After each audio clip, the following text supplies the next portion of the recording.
Indian Prime Minister Narendra Modi and Chinese President Xi Jinping will be under one roof for the first time since the 2020 Galwan clashes between the troops of the two South Asian nations.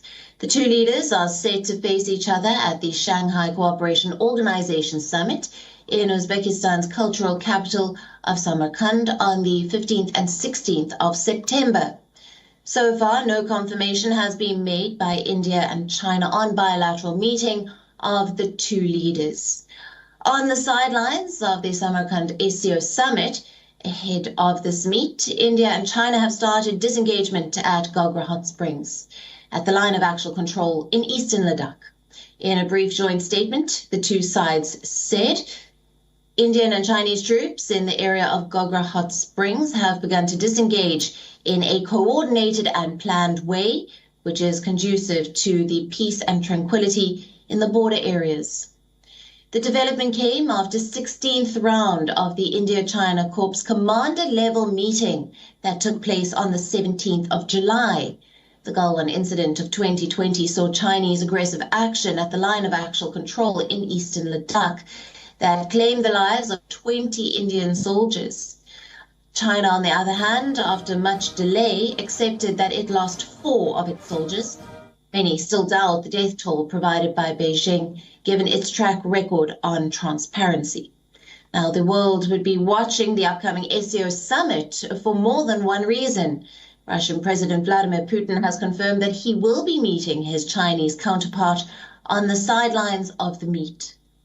The Samarkand conclave will mark the 22nd meeting of the Council of Heads of State of the Shanghai Cooperation Organisation.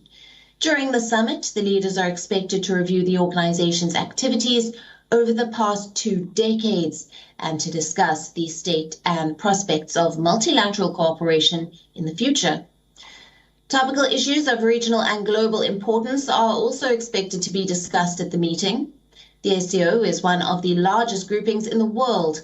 Formed in 2001, SCO has Russia, China, India, Pakistan, and the 4 Central Asian countries of Kazakhstan, Kyrgyzstan, Tajikistan, and Uzbekistan as its members. Now, for more details on this, our principal diplomatic correspondent, Siddhan Sibbal, has sent us this report.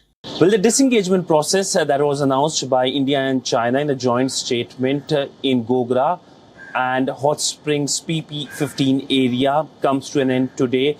It started on the 8th, that is last week, and comes to an end today. And of course, it raises hopes of both the leaders, the Indian and the Chinese leaders, who will be going to Samarkand this week, if they're going to have a meeting or not. But if we talk about the entire conversations between the two sides, there have been several rounds of diplomatic and military talks. Last, of course, was in July, that led to this breakthrough, if it might be termed like this. But there have been comments by the Chinese side. In fact, the Chinese Foreign Ministry spokesperson made a comment on Friday saying that India has done the incursion. So there are questions over the Chinese intentions, but the relationship went downhill after the Galwan incident of 2020, where, of course, an aggressive Chinese military, the actions by the military led to the death of 20 Indian soldiers. China also suffered casualties. It came out with a figure of 4, but the number is doubted given Beijing's track record on transparency. But largely, since then, the relationship, if we just give a view, is something that has been nosediving. The Indian External Affairs Minister, Dr. S. Jaishankar, said that the relationship is going through a difficult phase. India banned a number of Chinese apps and has increased scrutiny on Chinese investment. So largely, this is a relationship that shapes the global discourse, the world order in next few years and decades. But it looks like it will be a difficult relationship.